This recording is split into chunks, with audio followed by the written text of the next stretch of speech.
Hello, என்னடா இவன் office ஷார்ட்ஸ்க்கு பதிலாக குக்கிங்கில் எடுத்துகிட்டு வந்திருக்கான்னு பார்க்காதீங்க. இன்றைக்கி சும்மா ஒரு ஸ்நாக்ஸ், சண்டே ஸ்பெஷலாக ஒரு ஸ்நாக்ஸ் செய்யலாம் அப்படின்னு தான். ஒன்றும் இல்லைங்க, ஃப்ரெஞ்ச் டோஸ்ட் தான் செய்ய போகிறேன். என்னோடய வேலை செய்ய போகிறேன். நீங்கள் இதை தாண்டி வேறு என்ன ஆட் பண்ணுவீங்க, இல்லை இதிலே வேறு எப்படி டிஃப்ரெண்ட்டாக செய்வீங்கன்னு எனக்கு சொல்லுங்கள். அந்த மாதிரி நான் செஞ்சு பார்க்குறேன், ஓகேவா? அதுக்கு என்ன பண்ணேன்னா, ஒரு பவுலில் சுகர் ஆட் பண்ணிக்கினேன். சுகர் ஒரு 2 டேபிள் ஸ்பூன் போட்டிருக்கேன். அதுக்கப்புறம் பார்த்திங்கன்னா சால்ட்டு வந்து ஒரு 2 பிஞ்ச் அளவுக்கு சால்ட் ஆட் பண்ணியிருக்கேன். சால்ட்டு, சுகர் ஆட் பண்ணிவிட்டு மஞ்சத்தூள் போட்டிருக்கேன். அதுக்கப்புறம் பார்த்திங்கன்னா வெறும் மிளகாத்தூள் இருக்கு இல்லையா, அதுவும் போட்டு மிக்ஸ் பண்ணிவிட்டு பால் ஊற்றிருக்கேன். 1/2 கப் அளவுக்கு பால் ஆட் பண்ணி நல்லா 3த்தையும் மிக்ஸ் பண்ணிடணும், சுகர் ஓரளவுக்கு கரைகிற அளவுக்கு.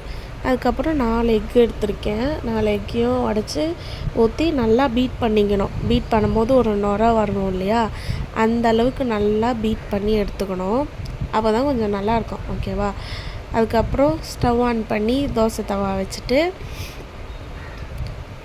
தோசை தவா ஹீட் ஆனதுக்கப்புறமேட்டு நம்மளோட ப்ரெட் இருக்கு இல்லையா, அது எல்லாத்தையும் இந்த டிப் பண்ணி ஒன்று ஒன்றா போட்டுட்டு பெப்பர் நிறைய தூவணும். அதுதான் இதுக்கு வந்து டேஸ்ட்டு என்ஹான்ஸ் பண்ணணும். நம்மளோட இந்தியன் டேஸ்ட்டை வந்து இது என்ஹான்ஸ் பண்ணி கொடுக்கும். ஏன்னா பெப்பர் அவ்வளோ வந்து எனக்கு கோல்டாக இருக்குது, இருந்தாலுமே எனக்கு அது காரமே தெரியல.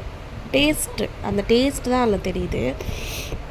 ரொம்ப நல்லாயிருக்கும், ஓகேவா? நல்லா பெப்பர் நிறைய போட்டு டபுள் சைடும் நல்லா டோஸ்ட் பண்ணி எடுத்துக்கிட்டோன்னா நம்மளோட ஃப்ரெஞ்ச் டோஸ்ட் ரெடி. வாங்க சாப்பிடலாம். பாய். நாளைக்கு ஆஃபீஸ் வீடியோவில் பார்க்கலாம்.